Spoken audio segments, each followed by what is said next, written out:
Hello दोस्तों, मेरा नाम अंकित गंगवार है और मैं लेकर के आया हूँ एक और वीडियो। इसमें मैं डिस्कस करने वाला हूँ state bank of India PO का जो नया एग्ज़ाम पैटर्न है, उसमें किस सेक्शन में आपसे कितने क्वेश्चन पूछे जाएंगे और क्या टाइमिंग रहेगी इत्यादि सब इस वीडियो में हम जानेंगे। ठीक है। काफ़ी बच्चे कंफ्यूज हैं क्योंकि कई जगह वीडियोस देख रही हैं कि state bank of India PO का क्या हुआ, एग्ज़ाम पैटर्न चेंज हो गया है।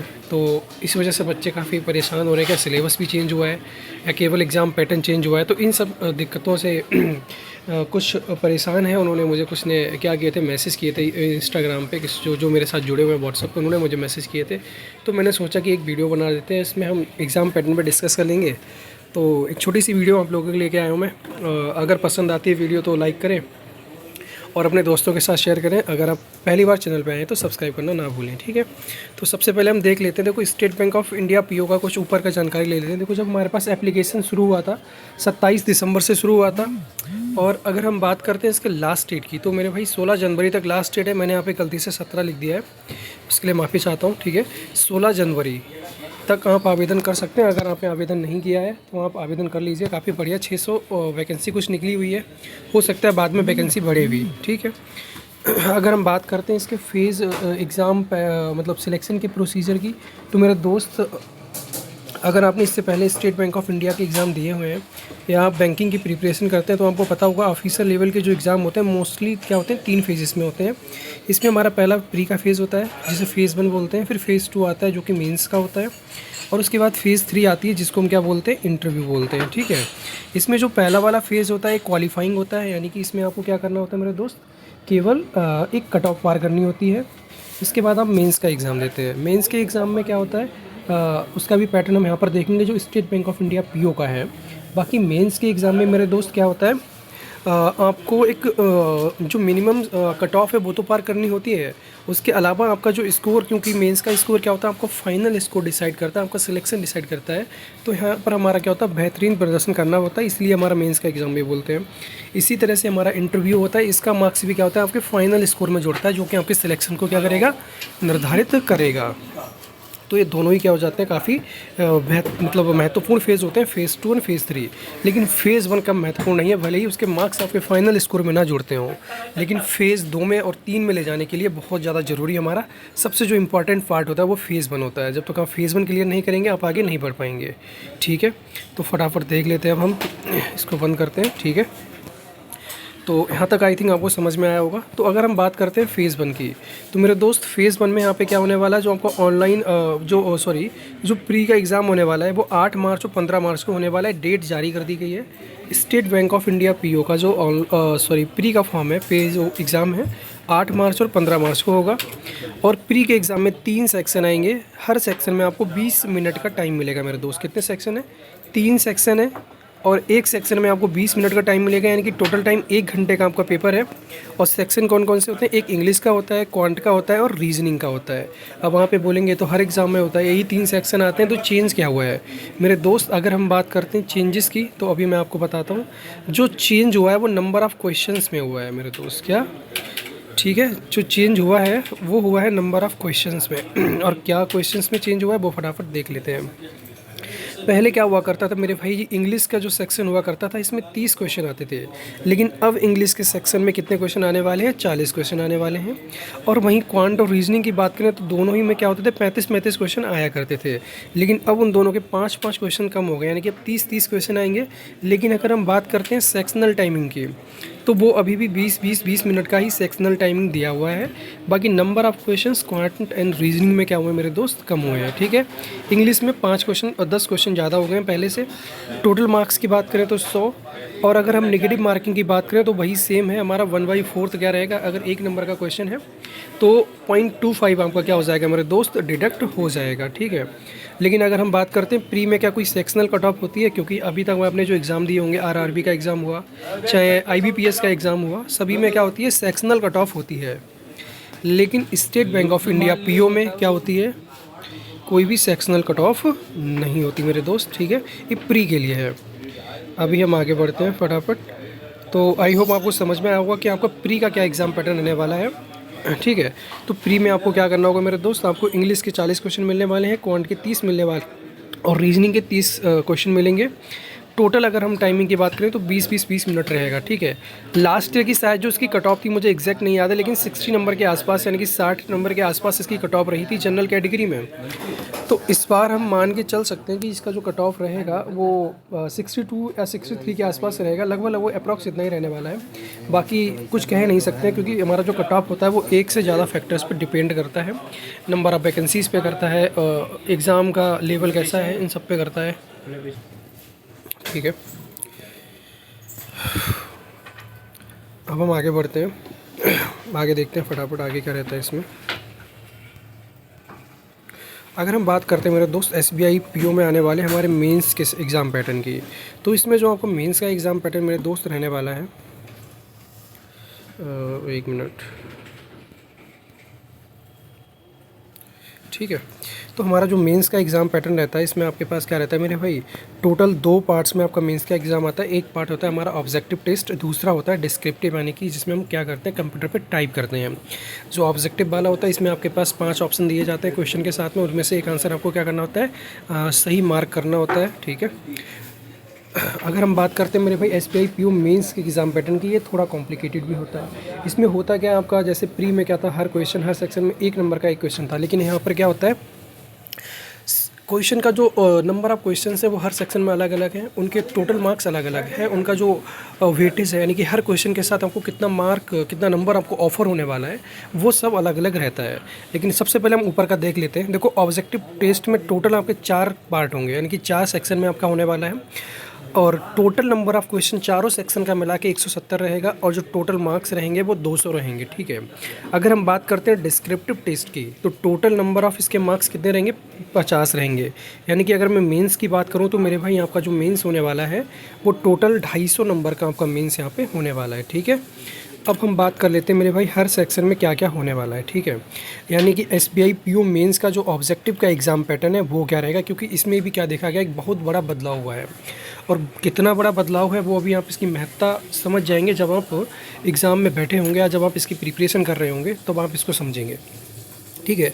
इसमें सबसे पहले अगर मैं बात करता हूँ रीजनिंग की मेरे दोस्त, 40 क्वेश्चन आने वाले हैं। टोटल नंबर ऑफ़ मार्क्स कितने हैं, 50 हैं, ठीक है। 40 क्वेश्चन आपको 50 नंबर देने वाला है रीजनिंग का। इसके लिए आपको टाइम मिलेगा 60 मिनट का, और काफ़ी बढ़िया लेवल का reasoning state bank of India PO के एग्ज़ाम में देखा जाता है। मेंस के एग्ज़ाम हो चाहे प्री का एग्ज़ाम हो, दोनों में मेरे भाई रीजनिंग का बढ़िया लेवल देखने को आपको मिलेगा, ठीक है।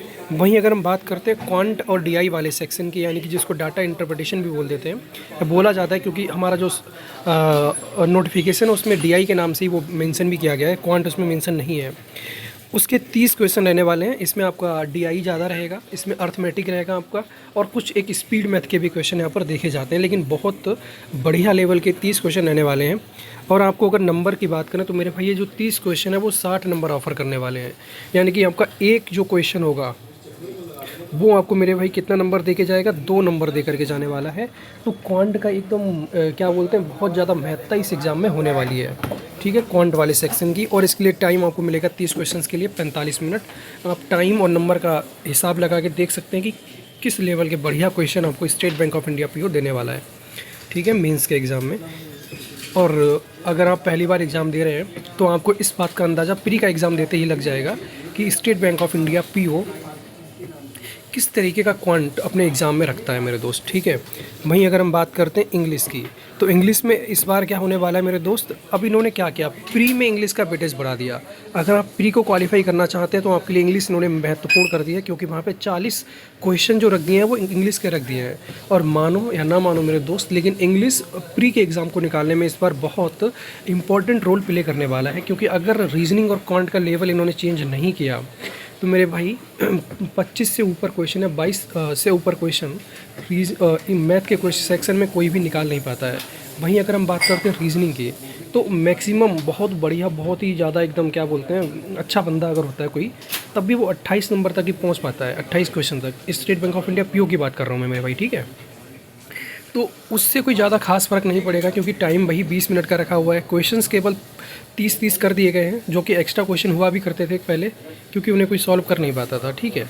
तो मतलब वहाँ पे अगर देखा जाए, अगर ओवरऑल अगर मैं बोलूँ कोई पैटर्न चेंज नहीं करते हैं, तो उससे कोई ख़ास फ़र्क नहीं पड़ेगा हमको मेरे भाई। मतलब एग्ज़ाम के अंदर जो नंबर ऑफ़ क्वेश्चंस जो रखने का तरीका है उनका, DI जो पजल्स होते हैं, अगर वो चेंज नहीं करते हैं तो उससे कोई ख़ास फ़र्क नहीं पड़ेगा। ठीक है, कट ऑफ लगभग उतना ही जाएगा, लेकिन जो चीज़ प्रभावित करेगी प्री की कट ऑफ को, वो इंग्लिश के 40 क्वेश्चन होंगे, क्योंकि यहाँ से बंदे क्या करते हैं, नंबर निकाल लेते हैं।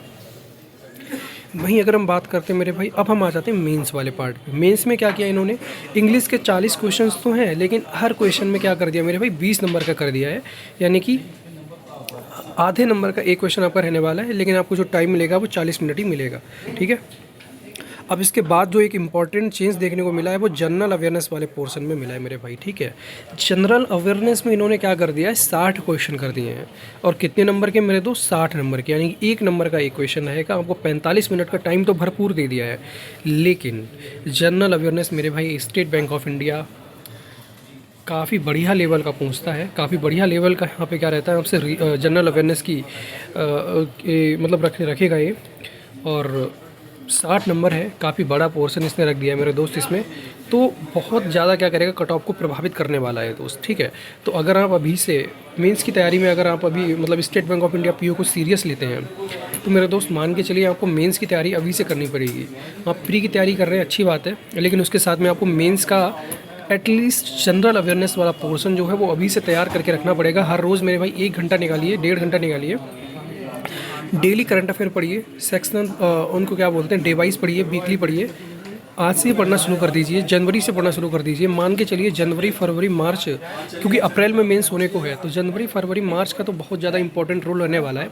उसके अलावा अगर आप पीछे जाना चाहें तो नवंबर से और दिसंबर मेरे भाई, ये 2 महीने भी टच में रखिए।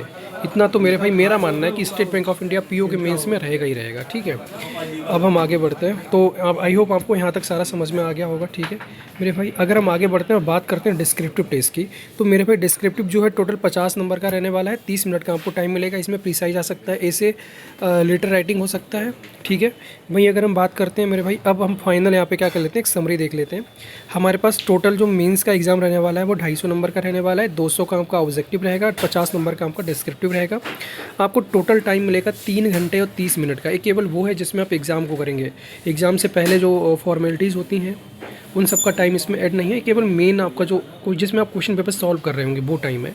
इसमें आपको 3 घंटा 30 मिनट मिलने वाला है। 3 घंटा ऑब्जेक्टिव में, 30 मिनट आपको डिस्क्रिप्टिव में मिलेगा। अगर हम बात करते हैं मेरे भाई, तो ये जो आपका 250 नंबर का है, ठीक है, अब मैंने बताया था ना आपको मेंस का जो आपका होता है ये आपके फाइनल स्कोर में क्या करता है, कंट्रीब्यूट करता है। तो इसका जो कंट्रीब्यूशन रहता है, मान लीजिए 250 नंबर है, तो 250 नंबर के मेरे भाई विपरीत आपका क्या होता है, उसके अगेंस्ट में आपका 75 नंबर क्या होता है, मेंस के एग्ज़ाम का आपके फाइनल स्कोर में जुड़ता है। ठीक है, फॉर सपोज अगर किसी बंदे का 250 नंबर है तो उसका मेंस में जो उसका कंट्रीब्यूशन रहेगा, मेंस के मार्क्स का जो फाइनल स्कोर में कंट्रीब्यूशन रहेगा वो 75 रहेगा। यानी कि मान लीजिए अगर आपके किसी भी एग्ज़ाम में, आपके मतलब मेंस के एग्ज़ाम में टोटल 250 में से अगर आपके X नंबर आते हैं, तो आपका जो फाइनल स्कोर रहने वाला है वो आप इस फॉर्मूले से क्या कर सकते हैं, कैलकुलेट कर सकते हैं। ठीक है, और इसके बाद आपका इसमें और क्या होगा, इंटरव्यू का मार्क्स जुड़ेगा। अगर मान लीजिए इंटरव्यू में इसका जो कंट्रीब्यूशन है, अगर किसी बंदे के 50 मार्क्स है तो 25 उसका क्या होगा, कंट्रीब्यूट होगा। यानी कि मान लीजिए अगर आपके इंटरव्यू में 22 मार्क्स आते हैं तो 22 का अगर आप यहाँ पे हाफ कर देंगे तो आपका क्या हो जाएगा, इस फॉर्मूले से आप अपना फाइनल स्कोर क्या करेंगे तो मेरे दोस्त निकाल सकते हैं। ठीक है, आई होप आपको वीडियो पसंद आई होगी और ये समझ में आया होगा।